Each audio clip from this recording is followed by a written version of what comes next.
오라 우리가 여호와께 노래하며 우리의 구원의 반성을 향하여 즐거이 외치자.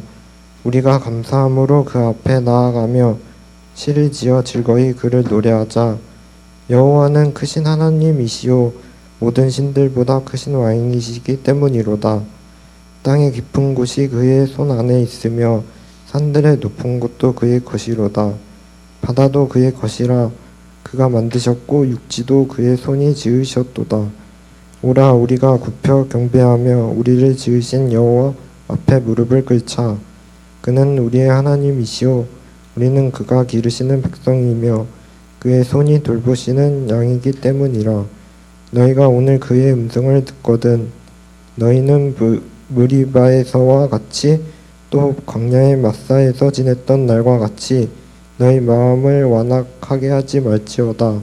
그때 너희 조상들이 내가 행한 일을 보고서도 나를 시험하고 조사하였도다. 내가 40년 동안 그 세대로 말미암아 근심하여 이르시기를 그들은 마음이 미혹된 백성이라 내 길을 알지 못한다 하였도다. 그러므로 내가 노하여 맹세하기를 그들은 내 안식에 들어오지 못하리라 하였도다. 아멘. 반갑습니다, 여러분. 저는 청년부를 섬기는 박현선 목사입니다. 오늘 우리가 함께 나눌 말씀의 제목은 행복을 찾아서입니다. 제 기억으로는 우리가 시편 말씀을 처음으로 나누게 되는 것 같아요. 그래서 이제 늘 처음에 말씀을 우리가 들어갈 때는 좀 간략하게 이 책에 대한 좀 이해를 나누고자 합니다. 시편은 이 성경책 총 66권의 이 성경 중에서 매우 특별한 위치를 차지하는 책이에요. 많은 성경이 그 하나님이 우리에게 어떤 말씀해 주시는 형식으로 기록된 책이라고 한다면요. 시편은 하나님의 백성, 우리가 하나님께 올려드리는 기도와 찬양과 그리고 탄식이 가장 풍성하게 담긴 책이 이 시편이라고 볼 수 있습니다. 그럼 일단 시편은 분량부터가 깡패죠. 분량부터 굉장히 압도적입니다. 네, 총 150편으로 기록이 되어 있죠. 특별히 시편은요. 몇 장, 1장, 2장, 3장이라고 부르는 것이 아니라 우리가 편이라고 부르거든요. 시편 1편, 2편, 3편이라고 부르죠. 시편을 장이 아니라 이제 편으로 부르는 이유는요. 이 시편은 원래 성경은 하나의 긴 이야기를 가지고 기록이 되어 있는 책이거든요. 근데 시편은 하나의 긴 이야기로 기록된 것이 아니라 하나하나가 독립적으로 기록된 책이에요. 그래서 시편 150편은 총 150편의 그 성경이 모여져 있는 모음집이라고 이해하시면 좋을 것 같아요. 그래서 시편은 장이 아니라 편이라고 우리가 부르게 됩니다. 자, 분량이 많은 만큼 이 시편을 기록한 저자들도 굉장히 많이 있습니다. 제가 간단하게 표를 정리해봤는데 혹시 표 한번 띄워주시면 요 잠시 띄워주세요. 150편 중에서 가장 많은 시편을 기록한 사람은 다윗입니다. 다윗은 73편, 거의 절반에 가까운 시편을 기록을 했죠. 그리고 아삽이 12개의 시편을 기록했고 고라 자손이 11편의 시편을 기록했습니다.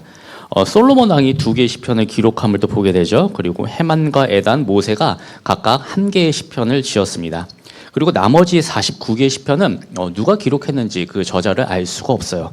자, 시편의 또 다른 특징 중에 하나는요, 이 150편의 시편을 총 5권으로 분류한다라는 것이에요. 여러분 성경책을 보시면 권이 또 적혀 있을 거예요.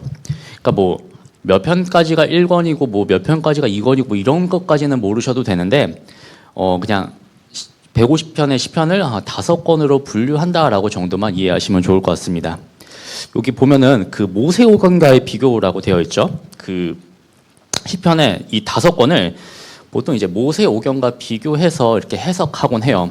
그러니까 물론 이제 이게 무조건 옳다라는 것을 말씀드리는 것은 아니고요. 시편을 바라보는 이 전통적 해석 중에 한 가지가 이 모세오경과 이렇게 비교, 대조해서 이제 바라본다라는 것을 말씀드리는 것입니다. 그래서 그냥 여러분이 시편을 읽어 가실 때 이게 모세오경과 좀 비교해서 묵상을 하면 그나마 조금은 유익하다. 요 정도까지만 이해하시고 넘어가시면 좋을 것 같습니다. 네, 화면 내려주셔도 됩니다. 그리고 우리가 음악도 정말 다양한 장르가 있죠. 뭐 발라드도 있고 락도 있고 힙합도 있고 굉장히 많은 장르가 있습니다. 시편은 어떻게 보면 노래거든요. 노래이기 때문에 그 종류도 굉장히 다양합니다. 시편을 보시면요, 하나님을 찬양하는 찬양시도 있고요. 그리고 고난 속에서 부르는 탄식시도 있습니다. 그리고 구원하신 이게 감사하는 감사시도 존재하고요. 왕이신 하나님과 메시아를 노래하는 제왕시도 있습니다. 뭐 지혜시도 있고 신뢰시도 있고 굉장히 다양한 장르로 기록되어 있습니다. 자, 오늘 우리가 함께 읽은 이 시편 95편의 말씀은요. 그 5권 중에서 4권에 해당하는 시편입니다. 이 시편은요. 예배와 관련된 시로 굉장히 유명한 시편이기도 해요. 그런데 이 시편 95편을 읽어보시면요. 참 독특하다라는 것을 발견하게 돼요. 처음에는요. 되게 아주 밝고 뜨겁죠. 여러분 읽어보신 것처럼 하나님께 노래하자라고 시작합니다. 즐거이 외치자라고 시작을 하죠. 자, 그래서 앞부분만 보면요. 이 시편은 굉장히 기쁨의 시처럼 보이기도 합니다. 뭔가 예배의 감격이 살아있어서 이 하나님을 찬양하자. 그래서 우리가 다 함께 우리 공동체가 하나님을 기쁘게 찬양하자라는 것처럼 느껴지기도 하죠. 근데 이 시편이요. 그렇게 쭉 흘러가지가 않아요. 뒤로 가면 갈수록요. 이 시의 분위기가 굉장히 어두워집니다. 갑자기 광야의 실패를 꺼내 들고요. 마지막은 굉장히 찝찝하게 좀 무겁게 끝나는데요. 제가 11절의 말씀 다시 한번 봉독해 드리겠습니다. 그러므로 내가 노하여 맹세하기를 그들은 내 안식에 들어오지 못하리라 하였도다. 아멘. 여러분, 그들은 내 안식에 들어오지 못하리라. 오늘 시편은 이렇게 마무리가 됩니다. 그러니까 처음과 마지막에 그 온도차가 굉장히 심하죠. 이 좀 나쁘게 말하면 시인이 감정 기복이 있다라고 생각이 들 정도로 굉장히 이상하게 마무리가 됩니다.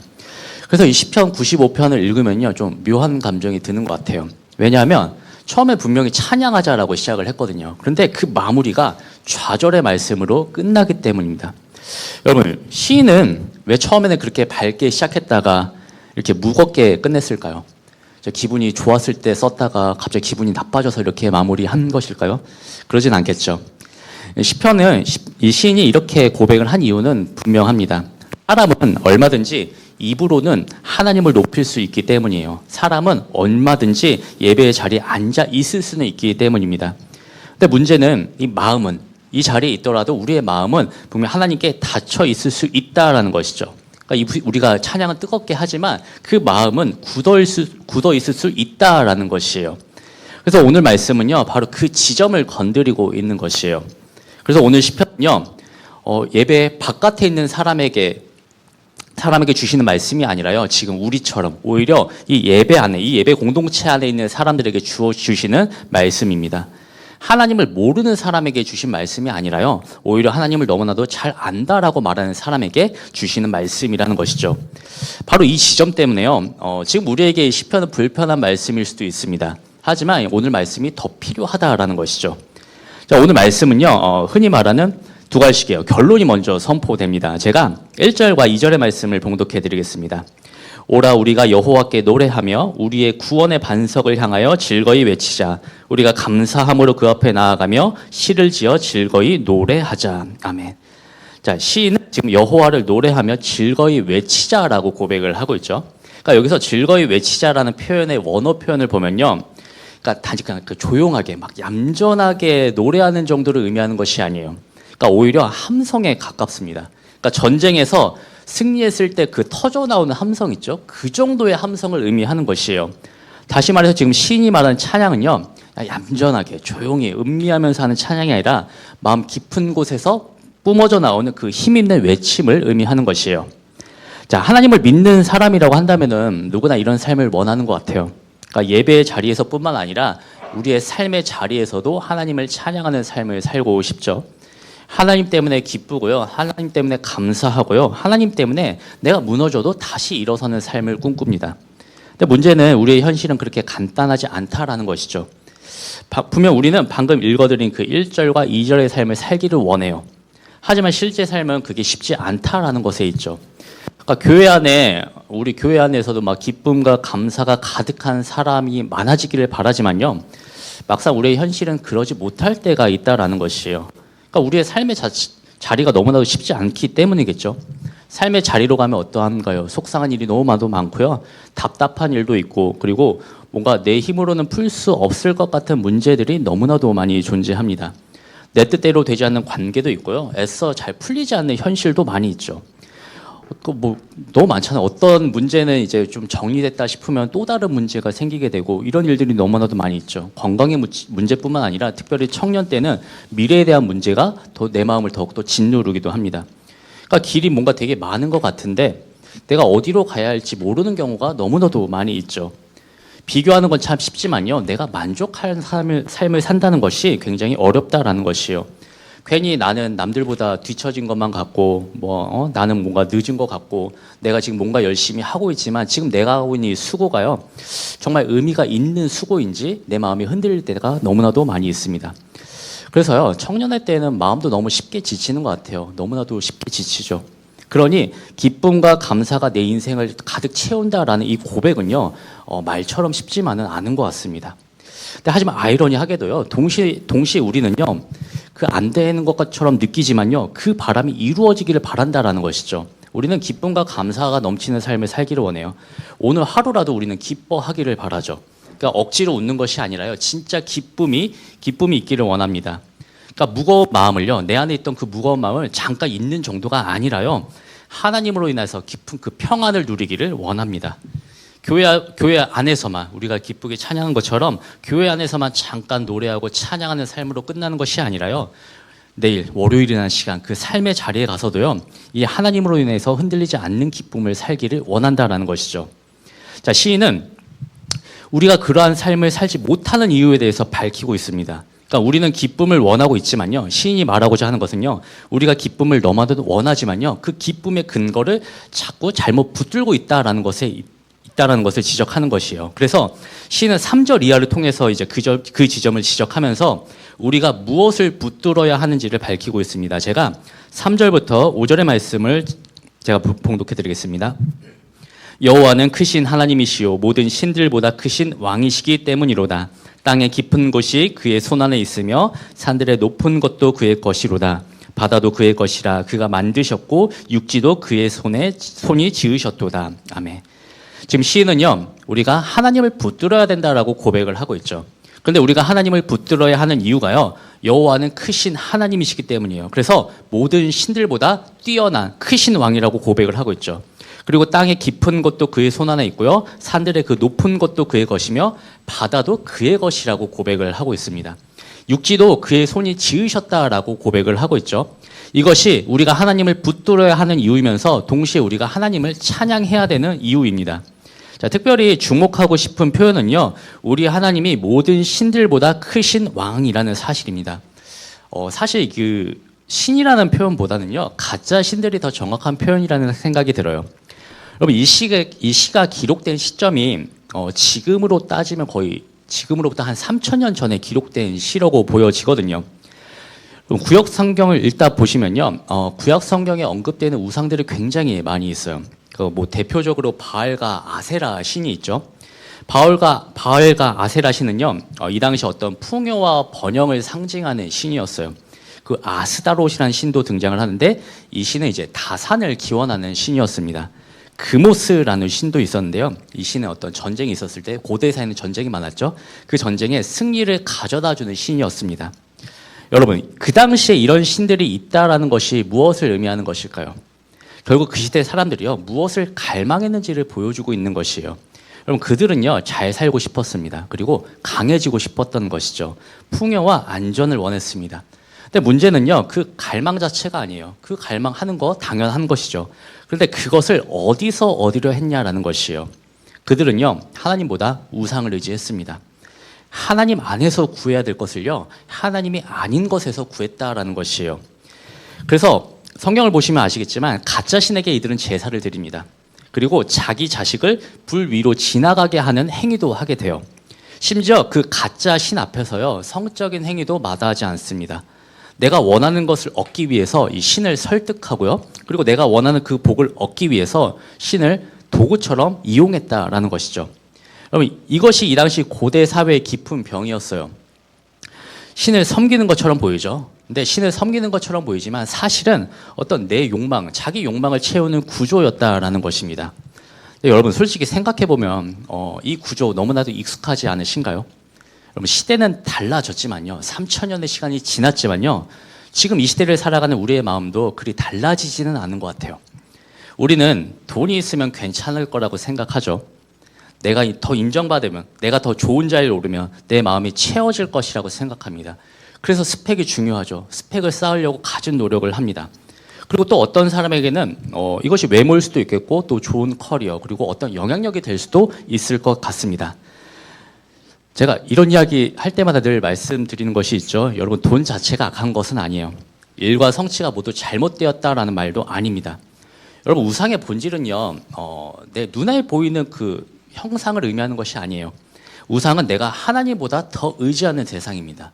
우상은요, 내가 하나님보다 더 의지하는 대상이 우상이에요.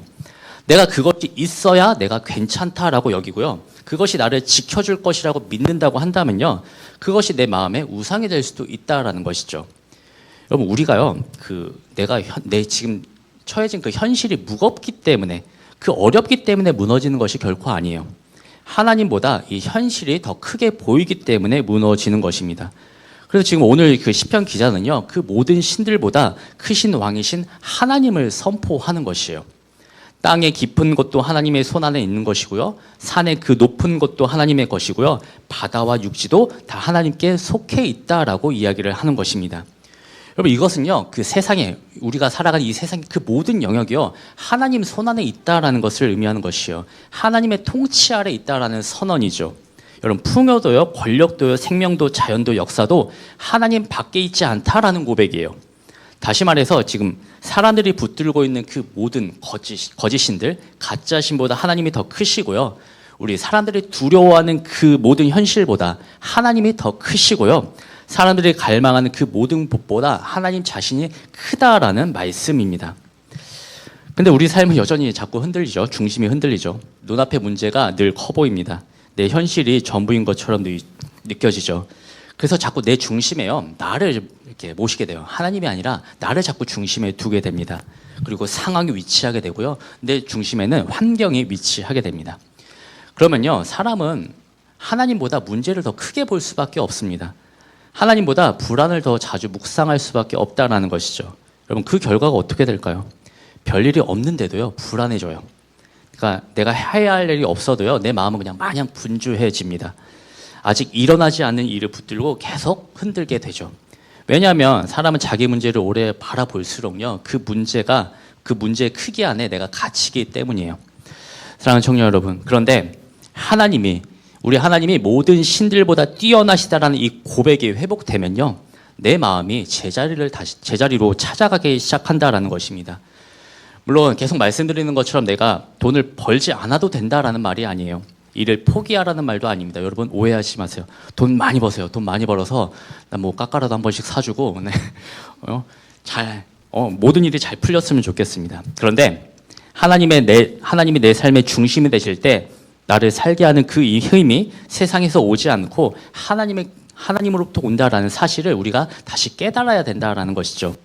여러분, 그때 사람은요, 하나님이 중심이 되는 사람은요, 흔들릴 수는 있지만 절대로 무너지지 않아요. 부족해도요, 무너지지 않습니다. 하나님은 오늘 말씀을 통해서 우리에게 바로 이것을 가르치고 계신 것입니다. 그래서 여러분, 이 예배 시간이 그래서 중요한 것이에요. 지금 이 예배는요, 우리가 뭐 찬양 부르고, 뭐 말씀 듣고, 기도하고, 뭐 셀별로 교제하다가 돌아가는 시간이 아닙니다. 내 마음속에서 너무 커져 있던 것들을 다시 제자리로 돌려놓는 시간이에요. 내가 일주일 동안 살아가면서 내 마음의 돈이 커졌다라고 한다면요, 돈보다 하나님이 더 크시다라는 것을 다시 배우는 시간입니다. 내 안에 일주일 동안 살아오면서 내 안에 불안이 커졌다라고 한다면요, 그 불안보다 하나님이 더 크시다라는 것을 회복하는 시간이에요. 현실이 너무나도 무겁다라고 한다면요, 그 현실보다 하나님의 손이 더 크다라는 것을 다시 고백하는 시간이 바로 예배 시간이라는 것이죠. 그래서 우리가 지금 드리고 있는 예배는요, 일주일 동안 내 지치고 힘든 마음을 다스리기 위한 시간이 아니라요, 내 중심을 바로 세우는 시간입니다. 마음은 늘 내가 크게 보는 쪽으로 끌려가게 되죠. 현실을 크게 보면요, 세상이 흔들릴 때 나도 흔들리게 돼요. 현실을 크게 보면요, 세상을 크게 보면요, 현실과 세상이 흔들릴 때 나도 이리저리 끌려가게 된다는 것이죠. 하지만 하나님을 크게 보면요, 우리 하나님을 크게 보면요, 그 마음이 다시 제자리를 찾아가게 됩니다. 하나님이 왕이시라는 그 사실을 붙들 때요, 내 삶은 다시 정돈되기 시작한다라는 것이죠. 하나님이 모든 것보다 크시다라는 그 사실을 믿을 때요, 내 안에 불안은 여전히 있을 수 있지만요, 내 중심은 결코 흔들리지 않는다라는 것이죠. 사랑하는 청년 여러분, 작아진 마음으로 현실만 바라보는 것이 아니라요, 모든 신들보다 크신 그 하나님을 다시 크게 바라보시기를 간절히 소망합니다. 자, 시편 중반부에서 오늘 시편의 중심이 드러나게 되는데요, 제가 6절의 말씀을 봉독해 드리겠습니다. 오라 우리가 굽혀 경배하며 우리를 지으신 여호와 앞에 무릎을 꿇자. 아멘. 자, 시인은 앞에서는 우리가 하나님을 찬양하자라는 고백을 하죠. 자, 그런데 이제는 굽혀서 경배하자라고 합니다. 이제 무릎을 꿇자라고 이야기를 하죠. 여러분, 이것이 참 중요합니다. 왜냐하면 그 예배는요, 우리가 어떤 입술의 고백으로만 끝나는 것이 아니기 때문이에요. 예배는요, 무릎을 꿇는 자리까지 가야 됩니다. 내 마음이 낮아지는 그 자리까지 가야 된다라는 것이에요. 내 중심이요, 하나님 앞에 엎드러지는 데까지 우리가 가야 된다라는 것입니다. 그래서 예배는요, 어떤 감정의 표현으로 끝나는 것이 아니에요. 하나님의 음성을 듣고요, 순종하는 자리까지 나아가는 것이 온전한 예배라는 것이죠. 자, 이어서 시인은 가장 중요한 고백을 하는데요, 제가 7절과 8절의 말씀을 봉독해 드리겠습니다. 그는 우리의 하나님이시요 우리는 그가 기르시는 백성이며 그의 손이 돌보시는 양이기 때문이라. 너희가 오늘 그의 음성을 듣거든 너희는 무리바에서와 같이 또 광야의 마사에서 지냈던 날과 같이 너희 마음을 완악하게 하지 말지어다. 아멘. 특히 시인은 광야에서의 그 무리바와 마사 사건을 이제 상기시키죠. 간단하게 말씀드리면요, 이 무리바는 다툼을 의미합니다. 그리고 마사는 시험을 의미해요. 자, 무리바와 마사 사건은요, 이스라엘 백성들이 이제 광야로 출애굽을 해서 광야에 나가게 되죠. 그 광야에서 이제 목이 말랐던 사건을 지칭합니다. 실제로 이제 광야로 나갔던 이스라엘 백성들은요, 물이 부족해서 목이 말랐고요, 이제 힘든 현실을 마주했습니다. 자, 그런데 하나님은요, 그 사건을 단지 물이 없는 사건으로만 말씀하시지 않습니다. 그들의 마음의 문제로 말씀을 하시는 것이죠. 그들의 마음이 완악하게 되었다라고 시인은 고백을 하고 있습니다. 여러분, 여기서 완악하다라는 것은요, 마음이 굳어진 상태를 의미하는 것이에요. 그리고 마음이 굳어져서 하나님의 말씀을 들었음에도 불구하고 반응하지 않은 상태를 의미합니다. 여러분, 마음이 굳어지니까 문제가 생기게 된 것이죠. 그들의 문제는 갈증 자체가 아니에요. 그 갈증 앞에서 드러난 그들의 마음의 반응이었습니다. 목이 말랐죠. 근데 그들이 목이 말랐다는 것이 전부가 아니에요. 목마른 그 현실 앞에서 하나님의 임재와 하나님의 인도를 의심했다라는 것입니다. 하나님이 정말 우리 가운데 계시는지를 시험하고 의심했다라는 것이에요. 그래서 이 사건의 문제는요, 그들이 목이 말랐다는 이 갈증 자체가 아니에요. 그 갈증 앞에서 드러난 그들의 불신앙이 문제라는 것이죠. 자, 그런데 시인은 광야에서 그들을 무너뜨린 것이 아니라 그 광야 앞에서 하나님의 말씀을 듣지 않은 그 굳어진 마음이 그들을 무너뜨린 것이라고 고백을 하고 있는 것입니다. 결국 시인이 이 고백을 통해서 우리에게 드러내는 것은 우리의 마음이라는 것이죠. 사람은 예배의 자리에 앉아 있더라고 하더라도요, 우리의 마음은 언제든지 굳어질 수 있다라는 것이에요. 하나님 앞에 나와 있지만요, 정작 하나님의 음성을 듣지 않으려 할 수도 있다라는 것이죠. 그래서 하나님은 오늘 우리에게 우리의 마음은 얼마나 열려 있는지, 부드러운 마음으로 하나님의 말씀을 듣고 있는지, 아니면 어떤 상처와 두려움 때문에 우리의 마음이 굳어져 가고 있는지를 묻고 계신 것입니다. 그럼 보통 마음이 굳어지면요, 완악해지면요, 두 가지 열매를 맺게 되는 것 같아요. 그러니까 하나는 내가 기도한다라고 해서 뭐 달라질 게 있을까라는 어떤 냉소의 반응이 있을 것 같습니다. 다른 하나는 원망이겠죠. 하나님, 내 기도 왜 안 들어주십니까? 이런 원망이 있겠죠. 근데 이 냉소와 원망이요, 내 마음을 더 딱딱하게 만든다라는 것입니다. 그래서 하나님은 우리에게 굉장히 중요한 말씀을 하시는데요, 우리 7절의 말씀 이번에는 다 같이 한 목소리로 읽어보겠습니다. 우리 함께 있습니다. 그는 우리의 하나님이시요 우리는 그가 기르시는 백성이며 그의 손이 돌보시는 양이기 때문이라. 너희가 오늘 그의 음성을 듣거든. 아멘. 하나님 무엇이라고 말씀하고 계시나요? 하나님은 오늘이라고 말씀하고 계시죠. 여러분, 오늘이란 말은요, 하나님이 지금도 이 시대를 살아가는 우리에게도 지금 말씀하고 계시다라는 의미입니다. 여러분, 내일이 아니에요. 언젠가도 아닙니다. 내가 어떤 내 상황이 더 좋아졌을 때도 아니에요. 여러분, 바로 오늘입니다. 오늘이라고 말씀하고 계시죠. 여러분, 마음이 굳어지는 것은요, 그 오늘을 넘어서 미루는 동안에 그 마음은 점점 더 굳어지기 시작합니다. 오늘 들어야 할 그 말씀을 미루면요, 내일은 더 무뎌질 수 있다는 것이죠. 오늘 돌이켜야 할 그 태도를 미루면요, 내일은 더 익숙한 완고함으로 굳혀진다라는 것이에요. 그 하나님은 오늘 말씀하시는 것이죠. 지금 들으라고 말씀하십니다. 지금 마음을 열라고 말씀하십니다. 지금 그 굳어진 마음을요, 방치하지 말라고 말씀하십니다. 여러분, 사람의 마음은요, 생각보다 쉽게 굳어져요. 어쩌면 지금 우리도요, 이미 굳어져 있을 수도 있습니다. 그때 우리에게 필요한 것이 무엇일까요? 그때 우리에게 필요한 것은요, 내 마음은 괜찮다라고 생각하는 것이 아니에요. 내 마음은 굳어지지 않았다라고 말하는 것이 아니에요. 그때 우리에게 필요한 것은요, 정직함입니다. 하나님 앞에서 내 실망을요, 솔직하게 인정하는 것이에요. 내 안의 원망을요, 인정하는 것입니다. 근데 거기서 끝나면 안 되죠. 그것을 그대로 하나님께 가지고 가야 된다라는 것이에요. 그 감정 그대로 하나님께 나아가야 된다라는 것입니다. 제가 한 가지 확신하는 것은요, 하나님께 정직하게 가지고 나갈 때요, 하나님은 우리의 그 마음을 외면하지 않으신다라는 것입니다. 오히려 그 자리에서 만져주시고요, 우리를 위로해 주실 것입니다. 그래서 그 말씀의 자리를 지키는 것이, 우리가 기도의 자리를 끝까지 지키는 것이 굉장히 중요하다라는 것입니다. 사랑하는 청년 여러분, 지금 여러분의 마음을 돌아보면 어떠하신가요? 돌처럼 딱딱하게 굳어 있으신 것 같나요? 아니면 마시멜로처럼 이렇게 말캉말캉한 상태이신 것 같나요?